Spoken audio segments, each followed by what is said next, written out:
Mi nombre es Javier Solís y durante 23 años fui embalsamador certificado en la funeraria San Miguel de Guadalajara, Jalisco. En esos 23 años preparé más de 4,000 cuerpos, accidentes de tránsito, enfermedades prolongadas, casos delicados de toda índole. Aprendí a mantener la compostura profesional incluso en las situaciones más difíciles. Me especialicé en reconstrucción facial, en técnicas de preservación avanzadas, en casos complejos que otros colegas preferían evitar. Obtuve mi certificación del Instituto Nacional de Tanatología en 2006 y formé parte del equipo de respuesta rápida para situaciones de emergencia masiva. Creía que había visto todo lo que este trabajo podía mostrarme. Pero el caso del 3 de octubre de 2023 me hizo renunciar 2 semanas después, y desde entonces no he podido volver a pisar una sala de preparación. Pero antes de continuar, si esta historia te está intrigando, no olvides suscribirte al canal y activar la campanita para no perderte ningún video. Y por favor, déjame en los comentarios desde qué ciudad me estás viendo y si alguna vez has trabajado en el área médica o funeraria. Me encanta conocer las experiencias de todos ustedes. Ahora sí, sigamos con lo que sucedió aquella noche. La funeraria San Miguel estaba ubicada en una construcción de los años 50 en la colonia americana, un edificio de 2 plantas con fachada de piedra que había sido renovado múltiples veces, pero mantenía esa arquitectura sólida de otra época. Mi área de trabajo estaba en el sótano, donde teníamos 3 salas de preparación completamente equipadas. La sala principal, donde yo trabajaba habitualmente, medía aproximadamente 8 metros por 6, con paredes de azulejo blanco hasta el techo, pisos de cerámica con ligera pendiente hacia las coladeras centrales, y un sistema de ventilación industrial que mantenía la temperatura entre 16 y 18 grados centígrados constantes. El equipamiento era de primera línea. Contábamos con mesas de acero inoxidable, con bordes elevados y sistema de drenaje integrado, bombas de embalsamamiento, Portiboy de última generación, con control digital de presión y flujo, armarios refrigerados para el almacenamiento de fluidos químicos, instrumentales quirúrgicos esterilizados de grado profesional y un sistema de iluminación cenital con lámparas halógenas de 5,000 lúmenes que no dejaban ninguna sombra sobre el área de trabajo. El olor era una combinación constante de formaldehído, glutaraldehído, desinfectantes clorados y ese ligero aroma dulzón que ningún químico logra eliminar completamente. Trabajaba con un protocolo muy específico que había perfeccionado durante años.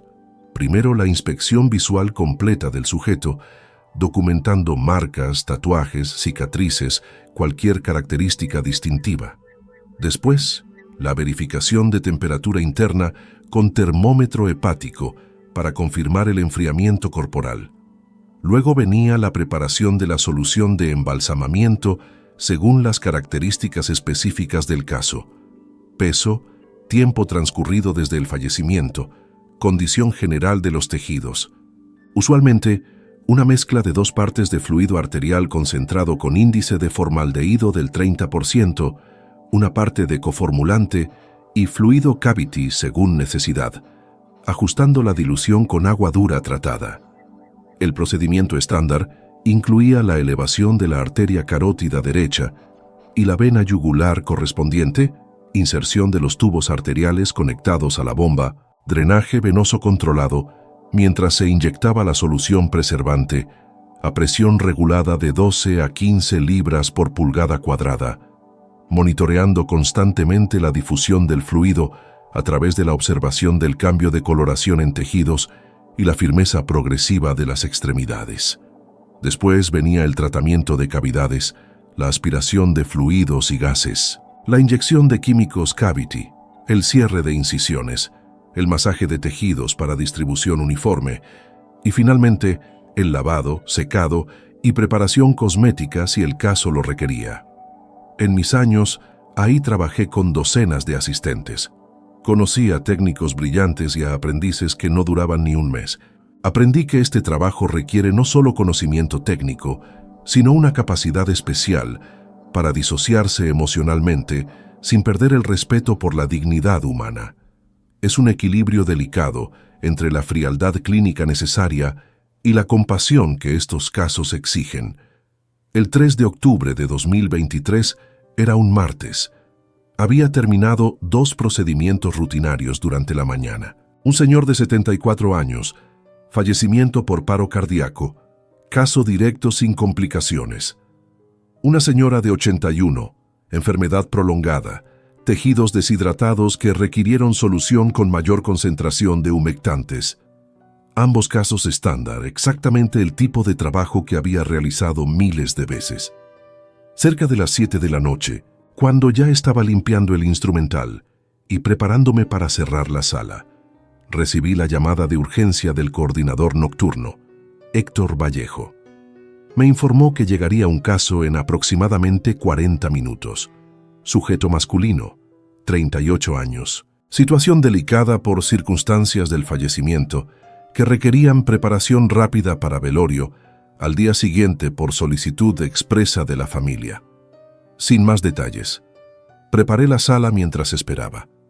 Desinfecté la mesa principal, preparé el instrumental estéril, verifiqué los niveles de los tanques de fluidos, ajusté la temperatura ambiental 2 grados más fría de lo habitual, anticipando que sería un caso que requería trabajo rápido. Cuando el vehículo de traslado llegó, bajé a la rampa de recepción junto con Fernando Ortiz, nuestro técnico de apoyo nocturno, un muchacho de 26 años que llevaba trabajando con nosotros 3 años y había demostrado ser excepcionalmente profesional bajo presión. La bolsa de transporte llegó en la camilla estándar. Lo primero que noté, incluso antes de abrir la bolsa, fue el peso. Después de tantos años, desarrollas una intuición casi física para estimar el peso corporal al mover una camilla. Este sujeto no podía pesar más de 70 kilos según la documentación, pero al transferirlo a nuestra camilla de trabajo, la resistencia era extraña, como si el peso estuviera distribuido de manera irregular. Fernando también lo notó. Me miró con expresión confundida, pero no dijo nada. Subimos el cuerpo a la sala y lo transferimos a la mesa de preparación. Cuando abrí la bolsa, encontré a un hombre que aparentaba efectivamente 38 años. Complexión delgada, estatura aproximada de 1,75, sin señas externas de trauma significativo. Cabello castaño oscuro, corte convencional, barba de 2 o 3 días. Vestía pantalón de mezclilla y camisa de manga corta color azul marino. Comencé con la inspección visual estándar. Aquí fue donde aparecieron las primeras inconsistencias sutiles. La rigidez cadavérica estaba presente, pero no en el patrón esperado. Normalmente, el rigor mortis comienza en los músculos pequeños de la mandíbula y progresa descendentemente, alcanzando su máximo entre las 12 y 24 horas post-mortem, para después disiparse gradualmente. Este sujeto mostraba rigidez completa, pero con una resistencia inusual, casi como si los músculos estuvieran en un estado de contracción continua, en lugar del endurecimiento químico típico del rigor. Fernando preparó la solución de embalsamamiento mientras yo retiraba la ropa y completaba la documentación fotográfica. La temperatura ambiental de la sala marcaba 17 grados centígrados en el termómetro digital de pared. Procedí a tomar la temperatura interna, insertando el termómetro hepático en el cuadrante superior derecho del abdomen, siguiendo el protocolo estándar de medición 3 centímetros debajo del margen costal. La primera lectura marcó 23.4 grados centígrados. Imposible.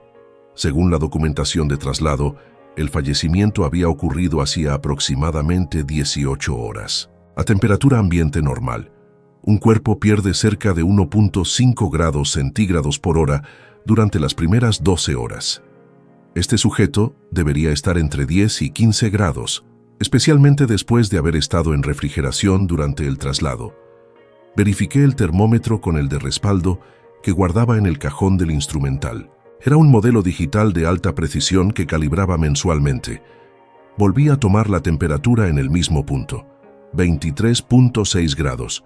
La lectura había subido 2 décimas de grado. Fernando trae el termómetro infrarrojo del almacén. le pedí tratando de mantener la voz neutral.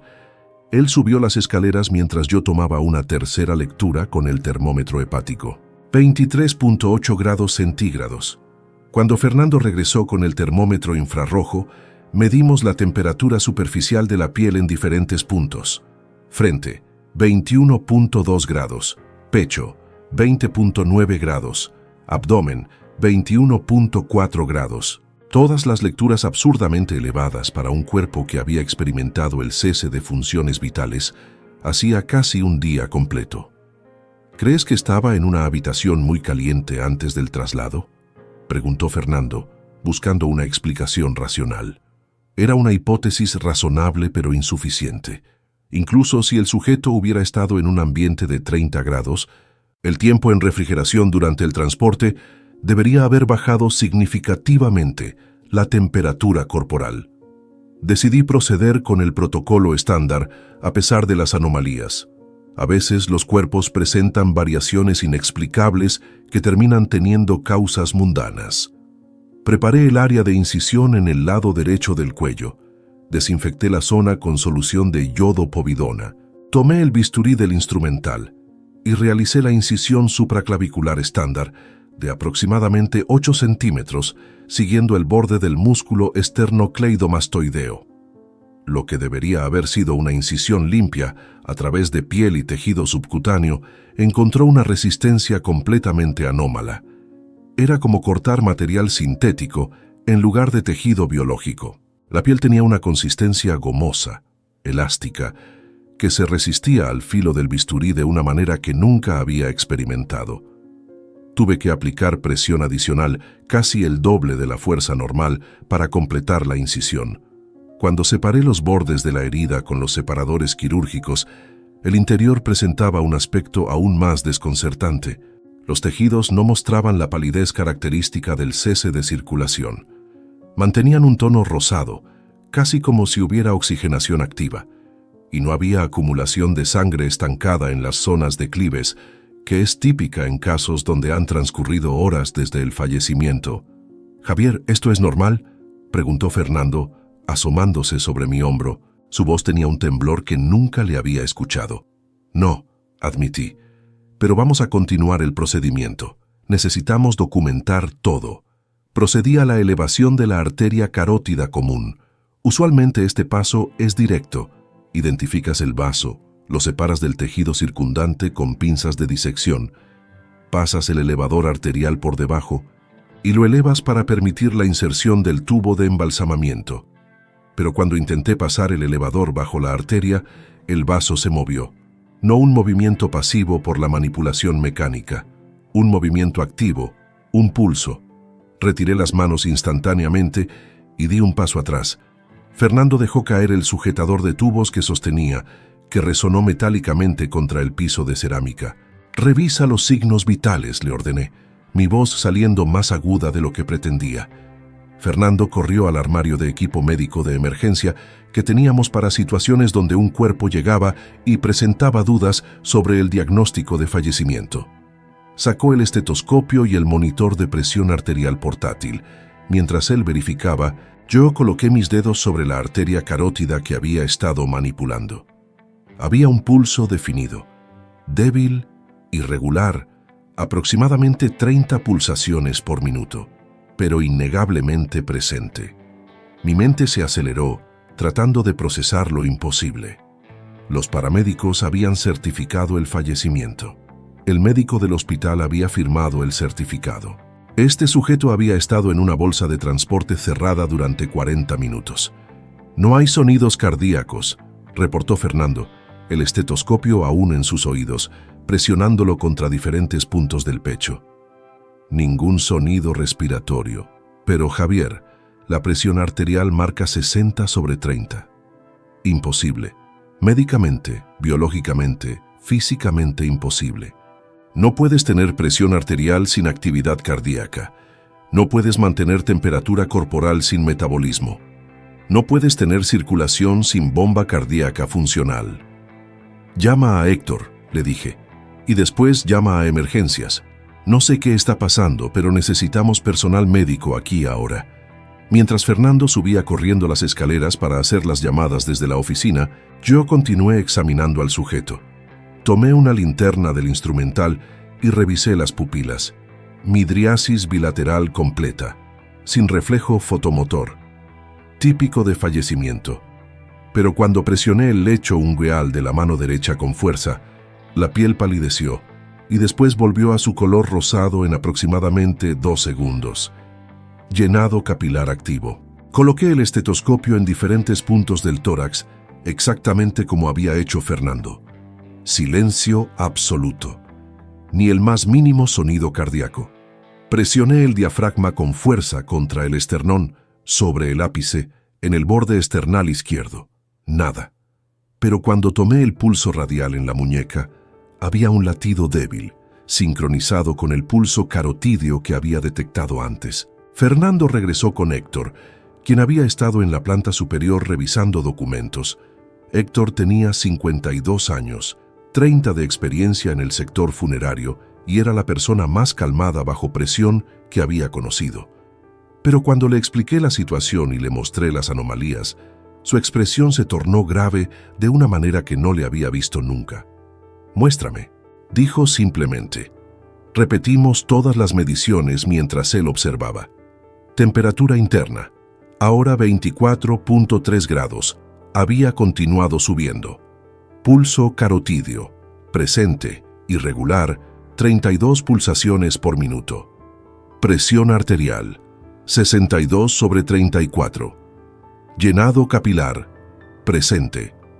Auscultación cardíaca, silencio total. Respiración, ausente. Ningún movimiento torácico detectable, ningún flujo de aire por nariz o boca verificable con espejo. En mis 30 años nunca he visto algo remotamente similar a esto, dijo Héctor finalmente. Los paramédicos vienen en camino, pero esto necesita documentación completa. Fernando, trae la cámara de video. Javier, continúa monitoreando los signos vitales cada 2 minutos y documenta todo. Durante los siguientes 25 minutos, hasta que llegó el equipo médico de emergencia, tomé mediciones obsesivamente. La temperatura corporal continuó aumentando gradualmente, alcanzando los 25.1 grados. El pulso se mantuvo extrañamente estable alrededor de 30 pulsaciones por minuto. La presión arterial fluctuó entre 60/30 y 65/35. Y en todo momento, la auscultación cardíaca directa no reveló ningún sonido de actividad cardíaca. Fue Fernando quien notó el siguiente detalle imposible. Javier, mira sus ojos. Me acerqué a observar. Las pupilas, que habían estado completamente dilatadas durante toda la examinación, ahora mostraban una constricción parcial. No mucho, quizás 2 milímetros de reducción en el diámetro, pero innegable. Y cuando Fernando movió la linterna cerca del rostro, aunque no había reflejo fotomotor directo, juró que vio un movimiento mínimo del iris.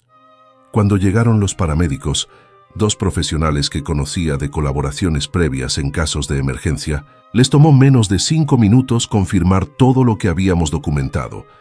Trajeron un monitor cardíaco portátil con capacidad de electrocardiograma. Colocaron los electrodos en la configuración estándar de 12 derivaciones. La pantalla mostró una línea completamente plana. Asistolia perfecta. Ninguna actividad eléctrica cardíaca detectable. Pero el monitor de presión arterial automático marcaba 68/36.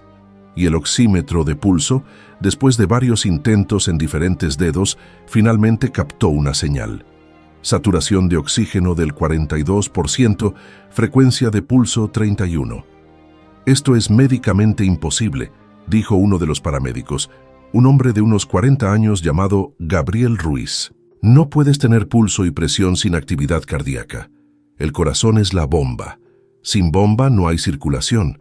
Esto viola los principios básicos de la fisiología humana. ¿Lo trasladamos al hospital?, preguntó su compañera, una mujer joven que se identificó como Patricia Sánchez. Legalmente esto es un dilema, intervino Héctor. Hay un certificado de fallecimiento firmado por un médico, pero estamos presenciando signos vitales, aunque anómalos. No sé qué protocolo seguir aquí. Gabriel tomó su radio y contactó con su supervisor, explicando la situación. Después de una consulta que duró casi 15 minutos, durante la cual el supervisor aparentemente consultó con personal médico del hospital, decidieron transportar al sujeto como caso de emergencia médica bajo la clasificación de estado fisiológico indeterminado. Nunca había escuchado esa clasificación en mi vida. Antes de trasladarlo, tomamos muestras de sangre con jeringas estériles que teníamos en el kit de emergencia. La sangre fluyó con facilidad de la vena que habíamos puncionado, con un color rojo oscuro, casi normal para sangre venosa, cuando debería haber estado prácticamente negra y espesa en un cuerpo sin circulación activa durante horas. Después de que se llevaron al sujeto en la ambulancia con sirenas encendidas, los tres nos quedamos en la sala de preparación en silencio durante varios minutos. El instrumental seguía desplegado sobre la mesa auxiliar. La incisión en el cuello del sujeto aún estaba abierta cuando lo trasladaron. La sala mantenía su olor químico habitual, mezclado ahora con el aroma metálico de la sangre. Las luces halógenas zumbaban suavemente en el techo. Todo era normal y rutinario excepto por lo que acabábamos de presenciar. «Voy a limpiar y esterilizar todo», dijo finalmente Fernando, su voz apenas audible. «Y después probablemente necesite una copa». «2 copas», agregué yo. Pasé el resto de la noche sin poder conciliar el sueño. En mi departamento, sentado frente a la computadora, busqué en bases de datos médicas cualquier referencia a casos similares. Síndrome de Lázaro, donde pacientes declarados fallecidos muestran resucitación espontánea, generalmente minutos después del cese de maniobras de reanimación. Pero esos casos muestran actividad cardíaca detectable, rigidez cadavérica cataléptica en condiciones psiquiátricas extremas, pero esas presentan respiración detectable y temperatura corporal normal. No encontré nada que remotamente explicara un cuerpo con signos vitales medibles, circulación activa verificable, pero sin actividad cardíaca detectable por ningún método clínico estándar. Era como si el cuerpo hubiera desarrollado un sistema circulatorio alternativo, una bomba fantasma que movía la sangre sin manifestarse físicamente. A las 6 de la mañana recibí una llamada de Héctor. El hospital acaba de reportar. El sujeto fue declarado fallecido nuevamente a las 4:32 de la madrugada. Esta vez, todos los signos vitales cesaron simultáneamente. Temperatura corporal cayó 9 grados en 20 minutos. Rigidez cadavérica completa establecida en menos de 1 hora. El cardiólogo que lo examinó dijo que nunca había visto una presentación así y está solicitando autorización para autopsia completa. ¿Mencionó algo sobre lo que observamos en la funeraria?, pregunté. Confirmó todo. Dijo que durante las 3 horas que estuvo en el hospital, mantuvieron las mismas lecturas imposibles que documentamos nosotros. Presión arterial estable, pulso palpable, ninguna actividad cardíaca en múltiples electrocardiogramas, tomografía computarizada del tórax, mostrando un corazón completamente inmóvil. Sus palabras exactas fueron: «Es como si la circulación continuara por inercia, como un sistema hidráulico sellado sin bomba activa, lo cual es biológicamente absurdo». 3 días después, Héctor me llamó nuevamente. Había contactado con un colega de León, Guanajuato, otro embalsamador con más de 30 años de experiencia. Ese colega le contó sobre un caso que había tenido 8 años atrás. Un sujeto que llegó a su funeraria mostrando temperatura corporal inexplicablemente elevada, rigidez cadavérica anómala, y cuando comenzó el proceso de embalsamamiento, los tejidos presentaron resistencia inusual al instrumental. No había documentado signos vitales como nosotros porque no sospechó verificarlos, pero los paralelos eran inquietantes. Me dijo que ese caso lo persiguió durante meses, me contó Héctor, que comenzó a dudar de su percepción, a preguntarse cuántos otros casos habían presentado anomalías sutiles que simplemente no documentó porque parecían un poco extrañas, pero no lo suficiente para detener el procedimiento. Mencionó que después de ese caso, comenzó a prestar atención diferente y que en los años siguientes identificó al menos 3 cuerpos más, con variaciones inexplicables en temperatura o textura de tejidos. Esa conversación fue lo que finalmente destruyó mi capacidad de continuar. No fue solo el caso del 3 de octubre, fue la realización de que en 23 años, 4.000 cuerpos, había operado bajo el supuesto de que entendía completamente el proceso del fallecimiento, que los protocolos que seguía estaban basados en conocimiento científico completo y definitivo, que las anomalías que ocasionalmente notaba, pero descartaba como variaciones normales eran exactamente eso, normales. Pero ahora sabía con certeza que hay casos que violan todas las reglas conocidas, que hay cuerpos que mantienen procesos que la medicina no puede explicar, que la línea entre la existencia y el cese de la existencia no es tan clara y definida como los certificados de defunción sugieren. Comencé a recordar casos previos con nueva perspectiva. Un sujeto en 2019, cuya piel mantuvo elasticidad inusual incluso 48 horas después del supuesto fallecimiento. Una señora en 2017, cuyos tejidos rechazaron completamente el fluido de embalsamamiento, algo que nunca había visto antes ni después. Un joven en 2014, cuyo cuerpo permaneció a temperatura ambiente durante 6 horas sin mostrar ningún signo de rigidez cadavérica. En ese momento los consideré curiosidades, variaciones dentro del espectro normal. Ahora me pregunto qué habría encontrado si hubiera verificado signos vitales en esos casos. Si hubiera sido más curioso en lugar de más eficiente. Si hubiera cuestionado las anomalías en lugar de simplemente documentarlas y continuar. El 17 de octubre, 2 semanas después del caso que he narrado, presenté mi renuncia formal a la funeraria San Miguel. Le expliqué a Héctor que no podía continuar con el trabajo habiendo perdido la certeza fundamental que este oficio requiere. Necesitas creer que comprendes el proceso que estás ejecutando. Necesitas confiar en que los procedimientos están basados en conocimiento sólido. Y yo ya no podía confiar en nada. Recibí los resultados de la autopsia del sujeto un mes después a través de Héctor, quien mantuvo contacto con el hospital. El informe oficial concluyó: fallo multiorgánico de etiología indeterminada. Los análisis toxicológicos fueron negativos para todas las sustancias conocidas.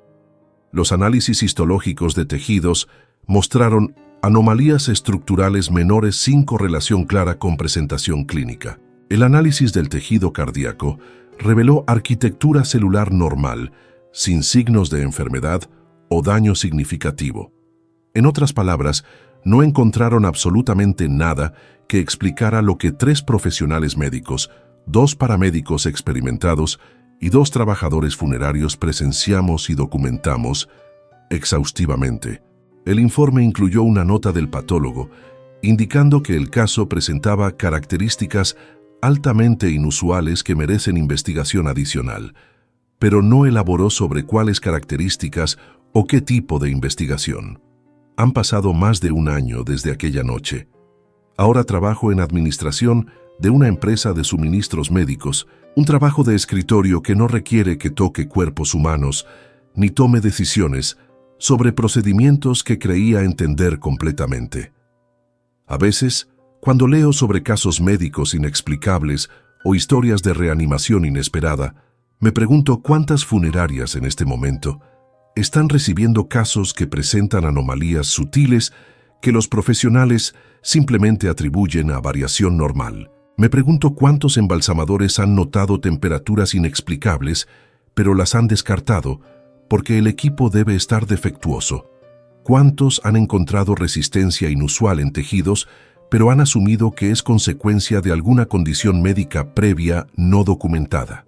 ¿Cuántos han visto signos ambiguos, pero han continuado los procedimientos porque el certificado de fallecimiento está firmado y los protocolos son claros?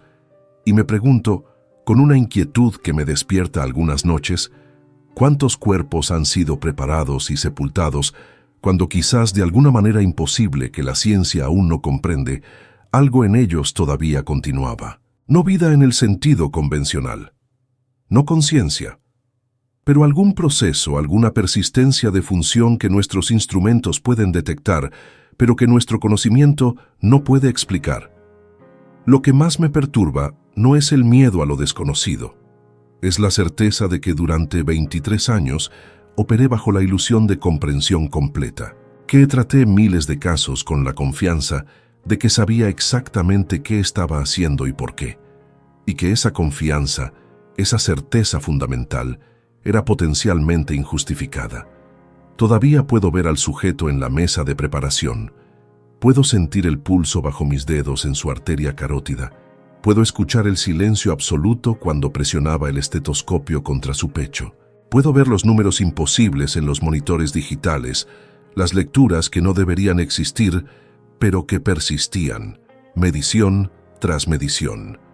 Y sé que en algún lugar, en alguna funeraria, en alguna morgue, esta noche o mañana o la próxima semana, otro profesional va a encontrar algo que no puede explicar.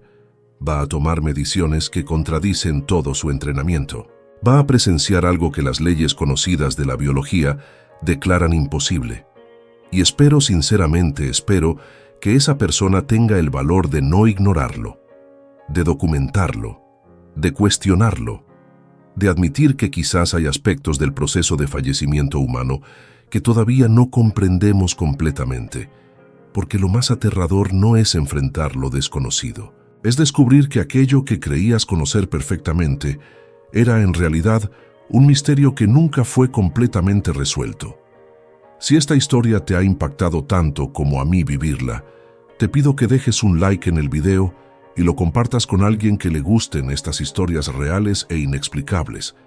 Recuerda suscribirte al canal porque cada semana subo casos nuevos que desafían toda explicación. Y déjame en los comentarios, ¿crees que hay fenómenos que la ciencia aún no puede explicar?